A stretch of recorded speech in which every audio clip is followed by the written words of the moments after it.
तो बच्चों, आज मैं आप सभी को जो पढ़ाने जा रहा हूँ, मतलब जो पाठ पढ़ाने जा रहा हूँ, वह कक्षा 10वीं का हिंदी भाषा का पाठ है। और दूसरा पाठ, मतलब पहला तो कविता रहता है तो आप सबको पता है, लेकिन जो दूसरा पाठ है उसका नाम है डिनर। डिनर पूरक पठन है। क्या है ये? डिनर, इसका पूरक पठन है। अब सुनिएगा क्या कहते हैं। कहानी है एक तरफ से, और इसको सुनिएगा। बारिश की तेज बौछारें होकर हटती थी, लेकिन अब वातावरण में किसी तरह की कोई सरसराहट नहीं बची थी। एकदम ठहरी हवा सिली और चिपचिपी हो गई थी। आसमान में काले धुंधिया बादलों में घमासान मचा हुआ था, मानो किसी चिकने फर्श पर फिसल रहे हो। लेकिन सड़क पर वाहनों की आवाजाही से उठती बेसुरी ध्वनि ने वहां बिखरी कुदरत की नायाब चुप्पी को जबरन दबा दिया था। उर्मी के कंधे पर लंबी तानियों के 2 बैग झूल रहे थे, और एक बड़ा पोली बैग उसकी ठुड्डी तक पहुंच रहा था, जो दोनों बाजुओं के बीच थमा हुआ था।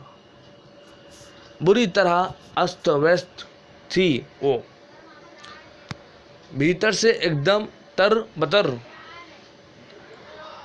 खींच और झुझलाहट के बावजूद उसकी आंखें उद्विग्न सी सामने के सरपट दौड़ते ट्रैफिक पर लगी हुई थी। वह ऑटो खोज रही थी। कभी कोई ऑटो दिख भी जाता, कभी कोई ऑटो दिखाई देता, पर हाथ देने पर भी रुकता नहीं न था।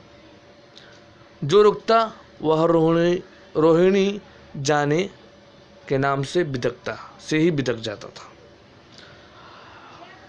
वह बहुत से पूछ चुकी थी।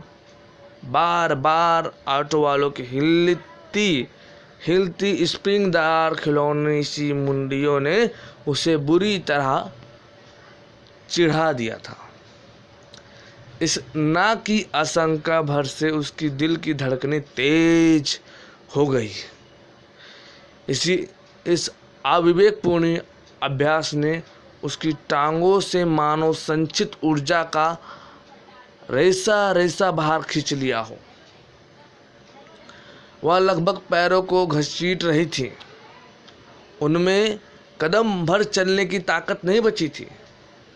जब चाहिए होते हैं तो एक भी नहीं दिखता, जब नहीं चाहिए तो चारों तरफ ऑटो ही ऑटो देख लो। इतना तो दिन भर के काम से नहीं थकी जितना कमबख्त ऑटो करने में टांगे टूट गईं। और देखो, अभी तक कोई भी नहीं पाया। वह सोच रही थी और बस बचाती सड़क पार कर पैदल ही चलने लगी। पैर घसीटते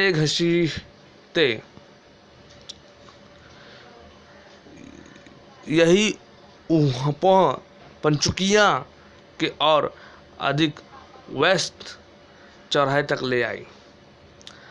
अब नहीं चला जाता।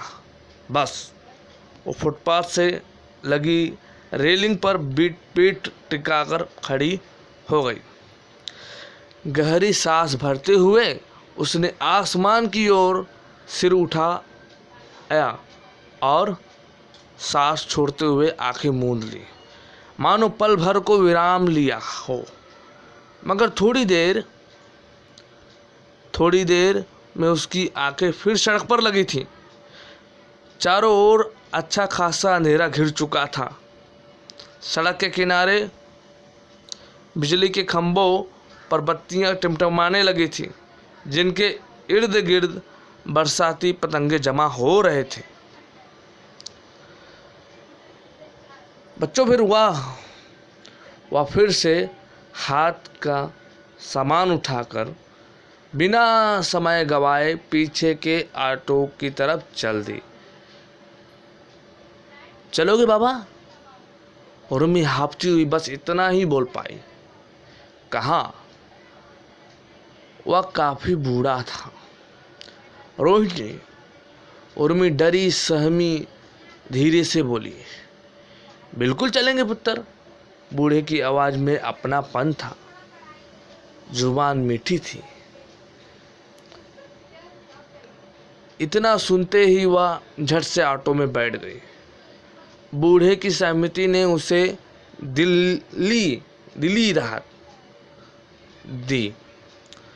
बूढ़ा अभी अगले पहिए पर झुका हुआ था और पांव से दबाकर टायर देख रहा था। बूढ़े की पैंट का पोंचा घुटने तक उल्टा हुआ था। उसके घुटने के थोड़ा नीचे रगड़ का निशान बना हुआ था। वैसे तो वह अच्छा खासा लंबा था, लेकिन उसकी कमर स्थायी और तौर से झुकी थी। आप सब तो जानते हैं कि जो व्यक्ति लंबा होगा, जो व्यक्ति हाइटेड होगा, वो उम्र होने के बाद बच्चों वो उसका झुकना निश्चित रहता है, वो झुकता है। जैसे कोई बड़ा पेड़, जैसे मान लीजिए ताड़ का पेड़, तो ताड़ का पेड़ भी आप देखते हो, ताड़ का पेड़, नारियल का पेड़, ये सब कैसे झुक जाते हैं? क्योंकि ये लंबे हैं, सर्राटा मतलब लंबे रहते हैं, तो इनको झुकना ही पड़ता है ना। और कोई आम का पेड़, बरगद, ऐसा ये सब पेड़ देखोगे तो मोटा तो होते हैं, लेकिन ये झुकते नहीं है। ऐसे ही व्यक्तियों में, आदमी, पुरुष, मनुष्य जो भी कहे, उनमें भी बड़े आदमी रहेंगे तो बुढ़ापे में झुकते हैं, उनकी करियाई झुक जाती है, कमर। तो सिर के सन से बाल बिना कंघी के फैले हुए थे। सिर के सन मतलब बाल है, बिना कंघी के फैले हुए थे। उसके चेहरे के गोरे रंग पर मैल, धूल और धुएं की चिपचिपी परत चढ़ी हुई थी। उसने आंखें मिचाते हुए पिछली सीट के छोटे से अंधेरे में उसे देखा। वह बैठ चुकी थी। तीनों बैग सीट के पीछे रखकर वह हाथ में मोबाइल और छोटा सा पर्स लिए चुपचाप बैठी थी। कौन बैठी थी चुपचाप? उर्मी का रिक्शे के पीछे सीट वाले पीछे पर बैठ गए थे, और रिक्शा चालक जो थे वो देखे कि बैठी हैं कि नहीं बैठी हैं करके। जैसे हम कभी कभार रिक्शा कोई बनाता रहेगा तो हाँ बच्चों, हम भी पीछे बैठ जाते हैं बिना बोले, मतलब ऐसे बैठ गए, और वो भी देखते कि हाँ बैठे कि नहीं बैठे करके, या तो मीटर चालू करते हैं, ऐसा होता है ना, मीटर भी चलाते हैं और देखते हैं हाँ पीछे बैठे कि नहीं। और यदि आपका सामान आप भूल गए तो रिक्शा वाले क्या करते हैं, सामान अगर आप भूल गए तो वो भी, अरे भाई आपका सामान इधर पड़ा है, ले जाइए करके, ये भी बताते। पीछे देखते जरूर है कुछ सामान रखा हुआ है क्या, जो ग्राहक बैठा है। चलो जी चलते हैं। बूढ़ा मीटर गिराते हुए सीट पर बैठ गया और दोनों हाथ जोड़े पल भर आंखें मूंदे रहा। सुबह से नहीं मिला हाथ जोड़ने का टाइम। वह बूढ़े क्रियाकलाप देखते हुए सोचने लगे। हाँ तो पुत्र, कौन से सेक्टर जाना है? बूढ़े की जुबान में पंजाबी लहजा था। सेक्टर 13। वो इत्मीनान से बोली। अब पहले वाली खींच और झुंझलाहट जाती रही थी। बूढ़ा बिना बोले चल पड़ा। ऑटो गति पकड़ने लगा। पुत्र एक बात पूछो? बूढ़ा आगे सड़क पर दृष्टि गड़ाए झिझकते हुए धीमे से बोला। हाँ, ऐसा लगता है पुत्र आप कहीं काम करती हो। हाँ, अखबार में। उर्मी ने सिर पीछे टिका लिया था। और अखबार में कैसे? बूढ़ा हैरान था। खबरें लाती हो? उर्मी कहते हुए लापरवाही से मुस्कुराई। खबरें? बूढ़े ने दोहराया। वह और ज़्यादा हैरान था। काफ़ी देर तक बूढ़ा चुप रहा, उर्मी की इस अजीब नौकरी के बारे में सोचता रहा। चलते चलते अचानक एक अजीब सी ध्वनि के साथ ऑटो बंद हो गया और धीरे धीरे रुक गया। देखिए बच्चों, जब आप ऑटो में बैठते हैं तो ऐसा मतलब जब आप कहीं रात बिरात में जा रहे हैं और आप ऑटो में बैठते हैं, है ना, कोई अपनापन से मिल जाए, आप झुलझुला गए हैं, परेशान हो गए, ऑटो नहीं मिल रहा है आपको, है ना, आपको ऑटो नहीं मिल रहा, आप परेशान हो गए हो। अगर कोई एक ऑटो अगर दिख जाती है, मिल जाता है कि हाँ भाई इस रास्ते पर जहाँ हम जाना चाहते हैं वहाँ पर हमें ले जाएगा, हमको ऐसा कोई ऑटो वाला मिल जाता है तो हमें बहुत खुशी होती है, हमें राहत मिलता है कि हाँ मैं आज घर पहुँच जाऊँगा, है ना। तो वही राहत उर्मी को भी मिली। उर्मी ने शांत हो गई। उर्मी जो झुझलार थी, जो खींच था, मतलब इस चिड़चिड़ापन नहीं होता, वो था, वो सब चला गया क्योंकि ऑटो मिल गया था। अब ऑटो मिल गया मतलब घर पे पहुँचेंगे। लेकिन उसी वक़्त बच्चों, उसी चलते चलते ही ऑटो में कुछ खराबी होने के कारण ऑटो बंद हो गया, धीरे धीरे रुक गया। अब उसके बाद हम अगला पेज पढ़ते हैं। क्या है बच्चों? ओहो, बूढ़े के मुंह से निकला, क्या मुसीबत है। वह झुलझुलाते हुए ऑटो को सड़क के किनारे तक खींच लाया। ऑटो के रुकते ही 10 मिनट के अंदर ही उर्मी पसीने पसीने हो गई। बूढ़े की बड़बड़ाहट उसके कानों तक पड़ रही थी। गर्मी और घुटन के कारण वह सामान ऑटो के भीतर ही छोड़कर नीचे बैठे बूढ़े के पास आ खड़ी हुई और थोड़ा सा नीचे झुकते हुए बोली, ठीक तो हो जाएगा ना? हाँ, क्यों नहीं, 40 साल से ऑटो चला रहा हूँ, पुर्जे से वाकिफ़ हूँ, बस हो गया समझो। भीतर लगी ग्रीस से उसका हाथ बुरी तरह सन गया था, मतलब बुरी तरह से हाथ गंदा, मतलब बुरी तरह से हाथ पूरा एकदम ग्रीस जैसा लगता है, तो हाथ पूरा मिल नहीं जाता क्या, पूरा हाथ ग्रीस के कारण काला काला हो जाता है। आप सबने भी देखा होगा बच्चों कि कोई मैकेनिक और कोई बना रहा है तो उसका वो मैकेनिक, और यदि कोई मैकेनिक ऑटो बना रहा है तो बच्चों उसका हाथ का कपड़ा विपड़ा सब काला काला हो जाता है बनाते समय। गैरेज गए होंगे, आप सब ने भी देखा होगा। तो वही बूढ़े व्यक्ति के साथ हुआ। वो ग्रीस लगा रहा था तो उससे क्या हुआ, उसके हाथ पूरे सन गए। मतलब क्या हुआ, हाथ में पूरा काला लग गया, ग्रीस लग गया। आप इस उम्र में भी आपके बच्चे कमाते होंगे? वह आदतन पूछ बैठी, लेकिन पल भर में ही उसे एहसास हुआ कि इतना निजी सवाल नहीं पूछना चाहिए था। पता नहीं कैसे तो गुजारा कर रहा होगा बेचारा। बच्चों के नाम पर बूढ़े ने एक बार नज़र उठाकर जरूर देखा और फिर सिर झुकाकर ऐसे काम में लग गया जैसे कुछ सुना ही ना हो। बच्चे, हाँ पुत्र। बूढ़ा इतना ही बोल पाया कि उर्मी का मोबाइल बज उठा। वह फिर बोला, आपका? उर्मी चौकी और मोबाइल को कान से सटाकर फुटपाथ पर चढ़ती हुई बातें करने लगी। आ रही हूँ बाबा। हाँ भाई हाँ, शास्त्री नगर में हूँ। ऑटो खराब हो गया है। नहीं, वह ठीक कर रहा है। अंतिम शब्द उसने बहुत धीमे से कहे। कुछ देर की आशा निराशा के बाद ऑटो स्टार्ट हो ही गया। ऑटो को स्टार्ट होते देख उर्मी जल्दी से उछलकर पिछली सीट पर बैठ गई। कुछ देर ऑटो को ठीक ठाक चलते देख बूढ़ा बोलने लगा, 2 लड़के हैं, पहला तो शादी होते ही अलग हो गया। मैंने सोचा चलो छोटा वाला तो साथ है, पर वह तो और भी चालाक निकला। एक प्लाट था, उसके बिकते ही पट्टे ने हमारा सामान बांध दिया।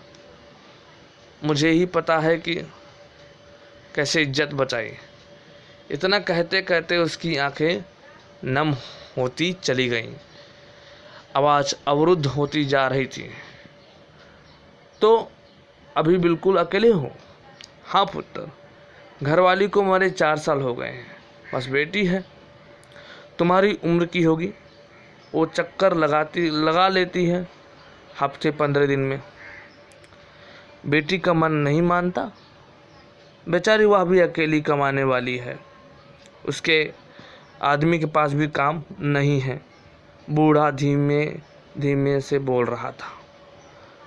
आखिरी शब्द तक बिल्कुल ऊर्जाहीन हो चुका था, मानो आगे नहीं बोल पाएगा। कुछ देर वे चुप्पी में बंध गए। बूढ़ा फिर धीरे धीरे बोलने लगा। मैं किसी को दोष नहीं देता, सब किस्मत का खेल है। 10 साल का था मैं जब लाहौर से दिल्ली आया था। बाबूजी तांगा चलाते थे, यहाँ भी तांगा ले लिया, जिंदगी भर वही चलाते रहे। यकायक एक तीखा कर्क सर गूंजा, खड़बड़ खड़बड़, और झटके के साथ ऑटो रुक गया। देखो बच्चों, अगर आप किसी ऑटो में बैठे हो, ठीक है, और रात हो गई है, आपको घर जल्दी जाना है, और एक बार ऑटो खराब होगा, ठीक है, दूसरी बार ऑटो खराब होता तो हमको ऐसा लगता है कि हाँ, किस ऑटो में बैठ गए हम, ऐसा हम सोचते हैं। सोचो दोबारा ऑटो खराब हो गया, अब सोचिए उर्मी क्या सोच रही होंगे। तो आगे पढ़ते हैं, देखिए। ओहो, अब क्या हुआ? बूढ़ा झुल्लाया। उर्मी ने कलाई को रोशनी तक ले जाकर टाइम देखा। कलाई को रोशनी तक मतलब ऐसा हाथ रोशनी तक ले गया, कलाई से पूरा एकदम कलाई टाइम देखने के लिए, जैसे हम लोग करते हैं ना बच्चों कि अगर अंधेरा रात को हम जाकर ऐसा देखते हैं, हाँ टाइम कितना हुआ करके, ठीक है। टाइम देखा, फिर खींच में धीरे से फुसफुसाए, नो, ओह नो। बूढ़ा उतरकर ऑटो के इर्द गिर्द घूमने लगा। पंचर हो गया है, 10 मिनट लगेंगे, आप फिक्र न करें। फिर एक बार ऑटो पटरी के साथ खड़ा हो गया। बूढ़े ने आगे से प्लग, पाना, जैक और स्टेपनी निकाल ली, फिर बैठकर जैक लगाने लगा। उर्मी ऑटो से उतर फुटपाथ पर चढ़ गई। उद्विग्न सी सिर नीचे किए हुए छोटे छोटे कदमों से टहलने लगी। अब टाइम ज़्यादा हो गया है, ये गुस्सा कर रहे होंगे, बच्चे तो मेरे जिम्मे ही मानकर चलते हैं, उसने सोचा। आकाश बादलों से पटा हुआ था। आकाश मतलब जानते हो, आकाश आप ऐसा मत सोचिए कि आकाश मतलब नाम भी होता है, आप समझते होंगे। आकाश मतलब आसमान, ऊपर बादलों से पटा हुआ था। दूर कभी कभी बिजली चमक जाती थी, जिसकी तेज रोशनी आसपास के घिरे अंधेरे में दिखाई दे रही थी। अचानक मोबाइल बजने की आवाज़ ने उसे चौंका दिया। ये चिंता कर रहे होंगे, उसने जल्दी से मोबाइल कान से लगा लिया। हेलो हेलो, क्या हो रहा है? कहाँ हो यार? वह ऑटो से थोड़ा दूर आकर धीरे से बोली, ऑटो पंचर हो गया है। ऑटो वाला बूढ़ा है, बेचारा धीरे धीरे पहिया बदल रहा है। ओहो, ऐसे खटारे में चढ़ी क्यों? छोड़ो उसे, दूसरा ऑटो ले लो। दूसरा मिलना मुश्किल है, बहुत कोशिशों से मिला है ये भी। अरे हाँ, तुम तो बूढ़े का ही साक्षरता ले रही होगी, वृद्धों के एकाकी जीवन पर लेख जो लिखना है। नहीं नहीं, क्या बात कर रहे हो? नहीं नहीं, क्या ऐसा ऑटो ही क्या क्यों किया? कभी तो दिमाग का इस्तेमाल किया करो। वह उसी तरह झुकी हुई एक लंबी सांस खींचकर बिना हिले डुले खड़ी रही। झिड़कते रहते हैं हर वक्त, ना जाने क्या समझते हैं अपने आप को। मैं कोई जानबूझकर ऐसा कर रही हूँ? इसे 50 रुपये दे देती हूँ। उसने 50 का एक नोट पर्स से निकालकर मुट्ठी में दबा लिया। अब वह सामने गुजरते ऑटो पर नज़र रखे हुए थे। देखो बच्चों, कहीं अगर ऑटो ख़राब हो जाता है, देखो उर्मी का मुझे एक आदत अच्छा लगा कि उस बूढ़े आदमी कहीं बोली वह बूढ़ा है और वह धीरे धीरे पहिया बदल रहा है करके, इसलिए मैं रुकी हुई हूँ और ये बड़ी मुश्किल से मिला हुआ। अपने पति को बता रही है, तो पति कहता है ऐसा ऑटो क्यों करना जरूरी था। अब मुझे बताइए, किसी को पता है कि कौन सी ऑटो कहाँ जाकर कब खराब हो जाएगी? किसी को नहीं मालूम पड़ता। लेकिन ये सोच के चलिए, अगर वो ऑटो ख़राब हो गया तो पहिया बदल रहा है तो ठीक हो जाएगा, तो फिर चलेगा, है ना। उर्मी का यही आदत बहुत बढ़िया लगा, बहुत अच्छा किया उन्होंने। और हाँ, और ये भी सोचिए कि मैं इनको क्या करूं, 50 रुपये दे दूं और चली जाऊं। लेकिन देखो उसके बाद क्या होता है। अब उर्मी पूछती है, टाइम लगेगा क्या बाबा? नहीं पुत्र, बस हो गया। बूढ़ा पहिया के नट कस रहा था। तुम्हारा बच्चा छोटा है क्या? बूढ़ा दोनों घुटने पर हाथ रखकर खड़े होते हुए बोला। देखो कैसे आप ज़मीन पर अगर बैठ जाते हो बच्चों, तो मतलब जैसे कोई बदल रहे हो तो बूढ़ा इंसान बूढ़ा इंसान तो कैसे खड़े होते हैं, ज़मीन पर हाथ रख के खड़े होंगे ना, वही हिसाब से। वह बूढ़े के इस असंगत प्रश्न से हैरान थी, लेकिन उसने धीमे से स्वीकृति से सिर हिला दिया। असंगत प्रश्न होने के बावजूद उसने अपने पापा की याद आ गई। उन्हें बड़े किए हैं मेरे दोनों बच्चे।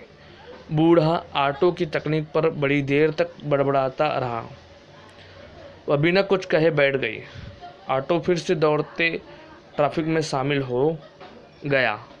ऑटो जब सिग्नल पर रुका तो उर्मी ने कलाई की घड़ी को फिर देखा और सिर्फ ओठों को हिलाते हुए फुसफुसाई, एक महाभारत अभी घर पर भी झेलनी है। क्या पकाना है? ओहो, लेबर सी जिंदगी हो गई है। दिन भर रिपोर्टिंग के लिए धक्के खाओ, घर पहुंचो तो डिनर बनाओ। दिन भर रिपोर्टिंग के लिए धक्के खाओ और घर पहुंचो तो डिनर बनाओ। आगे की ड्राइविंग सीट पर बूढ़ा भी लगातार बड़बड़ा रहा था, जो ट्रैफिक के भारी शोर में स्पष्ट नहीं था। उर्मी का मन घर पर ही लगा था। अनुराग मुझसे तो इतनी पूछताछ कर रहे हैं कि कहाँ हूँ, पर ये नहीं कि सब्जी ही काट दें, दाल धोकर गैस पर चढ़ा दे। दिन भर आराम ही तो किया है। सुबह तो खाना मैं ही बनाकर आती हूँ, लेकिन मेरी किस्मत कहाँ। ये सब तो मेरे इंतज़ार में होंगे, आएगी और करेगी, और क्या। दुनिया में सिर्फ औरतें को ना तो कभी थकान होती है, ना दुख, ना तकलीफ। सारे काम औरतें के जिम्मे है। आदमी तो फिर आदमी है। ये सारे ख्याल करते करते उसके मुख से हल्की सी आह निकल आई। मुड़ना किधर है? बूढ़ा तेजी से बोला। वह चौकी और फिर बाहर देखते हुए बोली, सीधे हाथ अगले गेट से अंदर ले लेना। ऑटो बिल्डिंग के नीचे रुक गया। बूढ़े को पैसे देकर वह सामान को पहले की तरह समेटे भारी कदमों से सीढ़ियाँ चढ़ते चढ़ते सोचने लगी। 10 से ऊपर का टाइम हो गया। 3 भूखे प्राणी घर में विचरण कर रहे होंगे। उनके लिए अपने लिए खाना बनाना है। क्या मुसीबत है। सुबह फिर प्रेस कॉन्फ्रेंस और दफ्तर, कैसे होगा ये सब? क्या उनके बस का कुछ भी नहीं है? मैं भी तो जॉब करती हूँ। ये तो 3 महीने से घर पर ही हैं। मेहनत तो मेरे काम में ही ज़्यादा है। वह दरवाजे तक पहुँच गई और बेल दबाकर दीवार से सिर टिकाकर खड़ी हो गई। दरवाज़ा खुला। वे तीनों एक साथ ही उदास चेहरे लिए दरवाजे पर खड़े थे। छोटा दौड़कर उससे लिपट गया। मम्मा भूख लगी है। देखो आगे की स्टोरी बहुत अच्छी है, बहुत कहानी बहुत अच्छा है। अभी मैं इसके बारे में आपको आगे बताता हूँ। बहुत अच्छी बात। आगे पढ़ते आगे क्या है। उसके तन बदन में जैसे आग लग गई हो। कम से कम बच्चों को कुछ खाने को तो दे सकते थे, उसने सोचा, लेकिन धीरे से बुदबुदाई। सोचा हाँ, लेकिन धीरे से बुदबुदाई। भीतर तो आने दो। अनुराग सिंह नीचे किए हुए बोला, बहुत लेट हो गई हो। ऐसा भी क्या ऑटो था? उर्मी ने कुछ न कहा। एक नज़र रसोई की ओर देखा। साफ सुथरी, एकदम साफ सुथरी। दिन में काम वाली करके गई होगी, तब से किचन में घुसे तक नहीं। इन्होंने सब्जी तक नहीं काटी। हर तरफ मुझे ही मरना है। हर तरफ मुझे ही मरना है। वाह, भीतर ही भीतर सोचती रही। वह भीतर ही भीतर सोचती रही। हाँ, बोला नहीं। देखो, बेडरूम की तरफ जाते हुए विपरीत दिशा में हाथ से इशारा करते हुए बोली, वहाँ अंधेरा क्यों है? क्यों किया है? वहाँ अंधेरा क्यों किया है? हम सब बेडरूम में थे। बेडरूम में ही थे। सीरियल देख रहे थे, इसलिए वहाँ क्या फ़ायदा बेकार में लाइट। अनुराग के साथ खड़ी बेटी सैफी ने कहा। चलो ठीक है, मैं हाथ मुंह धोकर खाना पकाती हूँ। वह तलख होकर बोली। सीरियल देख रहे हैं बताओ? वे सब वहीं खड़े उसे हाथ मुंह धोते चुपचाप देख रहे थे। तीनों का देखो कैसा, बताए नहीं, माँ को नहीं बताए कि हमने खाना बना लिया करके। आगे अब देखिएगा। उर्मी रसोई की तरफ मुड़ गई। एप्रन पहनकर फ्रिज से सब्जियां निकाल कर स्लैब पर रखते हुए खींच से बोली, चाकू कहाँ है? डाइनिंग टेबल पर होगा। बेडरूम से अनुराग की आवाज़ आई थी। बेडरूम से अनुराग की आवाज़ आई।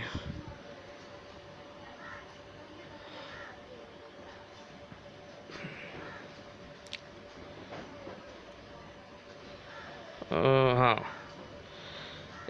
इनसे छोटी छोटी मदद की भी उम्मीद नहीं की जा सकती। वह झलझलाहट में पैर पटकती डाइनिंग टेबल तक पहुँची। यहाँ कहाँ रख दिया? अंधेरे में कोई चीज़ जगह पर नहीं मिलती। वह बड़बड़ाई और दीवार तक पहुंचकर लाइट का बटन दबा दिया। रोशनी होते ही, आप विश्वास नहीं करेंगे बच्चों, रोशनी होते ही उसने टेबल पर देखा तो बहुत चक्की रह गई। मतलब भौचक्की मतलब क्या? हैरान, आश्चर्यचकित हो गई, हैरान हो गई। भौचक्की मतलब जैसे सरप्राइज, जैसे बोलते सरप्राइज, सरप्राइज करके, तो वैसे ही भौचक्की रह गई। वहाँ खाना बना हो रखा हुआ था, वहाँ खाना बना रखा हुआ था, सब सजा हुआ था। देखो, ढोंगा, सब्जी और कैसरोल। उसने जल्दी से ढोंगे का ढक्कन हटाया और देख कर ढक दिया। इस सीन को लाइव देखने के लिए वे तीनों बेड रूम से निकलकर डाइनिंग टेबल के पास इकट्ठा हो गए। उन्हें पास देखकर उर्मी बुरी तरह झेप गई। हथेलियों से मुंह छिपाती हो वहीं दुबक कर बैठ गई। मतलब ऐसा नहीं, चुपचाप बैठ जाते हैं, मुंह छिपा कर। मतलब कैसा होता है, हथेलियों से मुंह छिपा कर। हम अगर बना लिए तो मैंने क्या क्या बोल दिया, मैंने क्या क्या सोच लिया करके, इन लोग के बारे में मैंने बहुत बुरा सोचा, ऐसा वो सोच कर दुबक कर बैठ गए। वे तीनों जोर जोर से हंसते, ताली बजाते उसे घेर कर खड़े हो गए। छोटा मौका देखकर माँ से चिपक गया और तुतलाता हुआ बोला, मम्मा हमने बना दिया। इतनी रात हंसी की आवाज़ दूर तक जाती रही। उर्मी कहीं मैं भी क्या क्या सोचती रहती हूँ। उसने इन्हीं ठहाकों के बीच फिर सोचा और शर्म से उसके गालों पर लालिमा फैल गई। लालिमा मतलब जैसे गाल लाल नहीं हो जाता अगर आप शर्मा जाते, जैसे मतलब लाल ऐसे शर्म से हो जाता कि मैं क्या क्या सोचने लगी लोगों के बारे में, मैं क्या क्या सोच रही थी। तो बच्चों देखो, जब हमने पहला पेज पढ़ा था तो उसमें एक बूढ़ा व्यक्ति ऑटो चला रहा था। बूढ़ा व्यक्ति ऑटो चला रहा था और जब उर्मी ने पूछा कि आप इतनी उम्र में काम कर रहे हो, तो बूढ़ा व्यक्ति ने कहा, हाँ मैं काम कर रहा हूँ, मैं ऑटो चला रहा हूँ, मतलब मैं ऑटो चला रहा हूँ। और उर्मी ने यह भी पूछा कि आपके बच्चे हैं? बच्चे तो होंगे। तो बूढ़ा सोचे ना, हम जब बड़े हो जाते हैं तो माँ बाप को अलग कर देते हैं, ऐसा इसमें कहानी में दिया, अलग कर देते हैं। तो हमें कितना मतलब हम अलग कर देते हैं, लेकिन उन्होंने, उस बूढ़े व्यक्ति ने मुंडी उठाई, सिर उठाया और नीचे कर लिया। क्या बोलता? फिर उसके बाद धीमे से बोला कि हाँ बच्चे हैं बेटा, लेकिन एक तो शादी होने के बाद अलग हो गया। देखो बच्चों, हम सब, मैं भी एक लड़का ही हूँ, आप तो आवाज़ से मालूम पड़ रहा होगा आपको। तो जैसे हमें माता पिता जन्म देते हैं और हमारी सेवा करते हैं, बचपन में हमें पाल पोस कर बड़ा करते हैं, तो हमारा भी फर्ज बनता है कि जब हम जवान होते हैं, जब हम हर कहीं पर पढ़ाते लिखाते सब कुछ हमें कराते हैं माता पिता हमारे, और हम जब बड़े हो जाते हैं, पूरा हमारा जब विवाह हो जाता है, मतलब शादी हो जाता है, तो पत्नी के बात में आकर हम अलग हो जाते हैं। ऐसा कभी नहीं करना चाहिए, ऐसा कभी नहीं करना चाहिए, ये गलत है, ये सरासर गलत है। बच्चों, हमको ये याद रखना चाहिए कि हमारे माता पिता ही हमारे देवता हैं, भगवान है, आप जो भी जिन्हें भी मानते हो। और इन दिनों के सिवा हमारा दुनिया में कोई नहीं होता, हमारा अपना कोई नहीं है इन दोनों के सिवा, ऐसा हमें समझना चाहिए। अब उस बड़ा वाला लड़का शादी करके अलग हो गया, शादी हो गया, अलग हो गया। अब उसके बाद देखो, एक बेटा था जो अलग हो गया, लेकिन उसके बाद भी छोटे वाले बच्चे पे आशा, मतलब बच्चे जो छोटा वाला बच्चा था, बेटा था, उस पर बूढ़े ने कहा, मैंने सोचा चलो कोई बात नहीं, बड़ा वाला अलग हो गया तो ठीक है, लेकिन छोटा वाला था है, ऐसा सोचा। अब बूढ़े में हमें उनको सहारा देना चाहिए, तो हम उनको निकाल देते हैं घर से। हाँ, ऐसा नहीं करना चाहिए ना, है कि नहीं? गलत है, बहुत गलत है। तो उसका बच्चा, छोटा वाला बेटा, प्लाट बेचकर, जब प्लाट बिक गया तो भैया सब पैकिंग वैकिंग करके रख दिए, हम बाप को बाहर निकाल दिए। बाप अकेला, माँ बाप अकेला, सब बाप ऑटो चला रहा। सोचो ना वो बाप का क्या क्या सोच रहे होंगे कि मैंने क्या सोचा था और क्या पाया। ये आपने सुना होगा गाना कि मैंने क्या बोया और क्या पाया, है ना? तो वही नियाद है। ऐसा हमें कभी नहीं करना चाहिए, ना दौलत के लिए, ना ही औरत के बात को सुनकर। शादी होने के बाद कभी अलग नहीं होना चाहिए। हमें ये बात हमेशा याद रखना चाहिए, चाहे वो लड़की हो चाहे लड़का हो। लड़की हो तो लड़कियों को ये बात ज़रूर समझना चाहिए कि मैंने एक घर अपने माता पिता को छोड़ा तो मेरे दूसरे माता पिता हैं। ऐसे समझ कर रहेंगे तो अच्छा रहता है। लेकिन एक बात मैं और बताना चाहूँगा बच्चों, आप सबको, कि अगर आप जैसे करोगे वैसे भरोगे, ये भी सुने होंगे। अगर आप अपने माता पिता के साथ आज ऐसा कर रहे हो तो कल आपको वह भुगतना जरूर है, वह भोगना ही पड़ेगा। ऐसा लिखा गया है, जैसा करनी वैसा भरनी, वो भरना ही पड़ता है। ठीक है, ये बताने वाला ये बात था मेरा, जो मैंने कहा, मेरे दिल की बात हुआ और आपके भी दिल की बात होगी। आपने समझ गए होंगे, मेरी बातों को समझ गए होंगे। तो आगे देखते हैं। अब देखिए, उर्मी माँ है।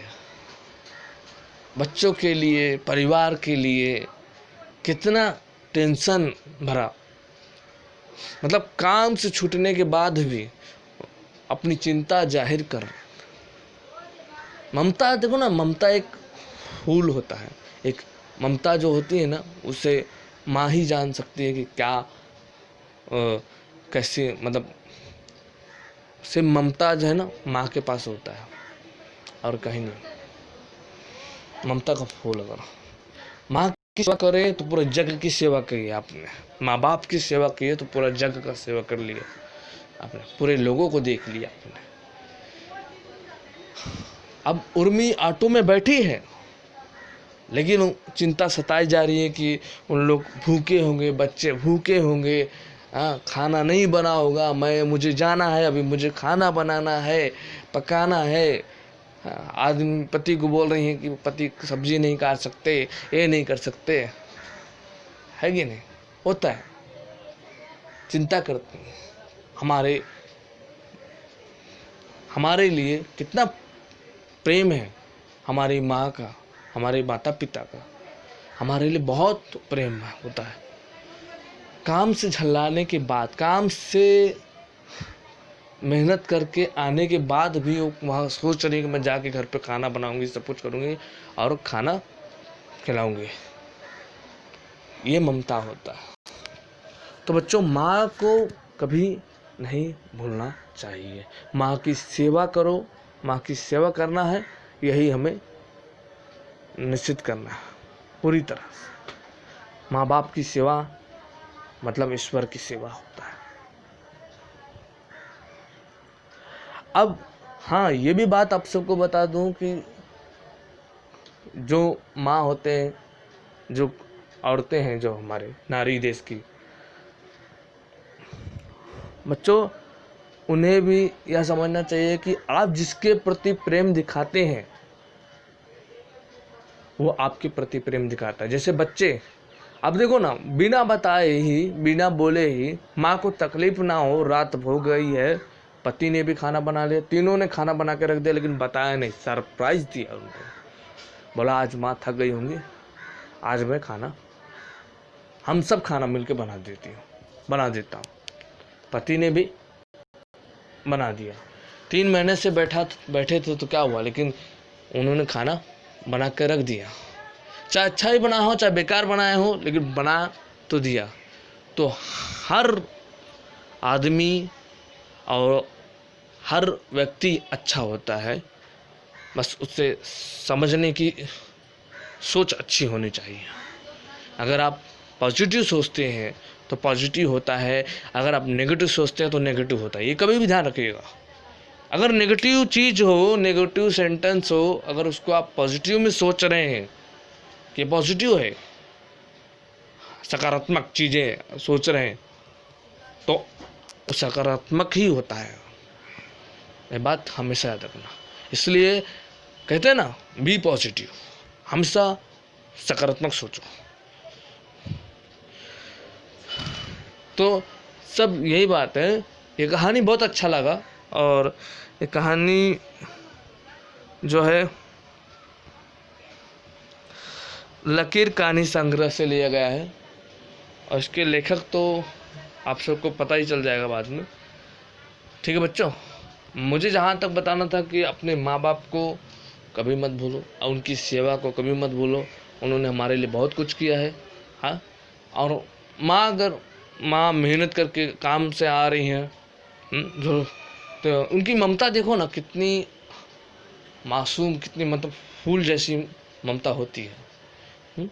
और पत्नियों से भी ये रहता है कि आज जो पति होते हैं, जिससे आप इतना लगाव रखते हो, प्रेम, जिनके लिए जान हाजिर करते हो माँ को, वो भी आपके लिए जान हाजिर करते हैं। ठीक है बच्चों, इसीलिए मैंने हिंदी भाषा का 10वीं कक्षा का यह पाठ पढ़ाया है, पूरक पठन कहूँ तो, और बहुत अच्छा है।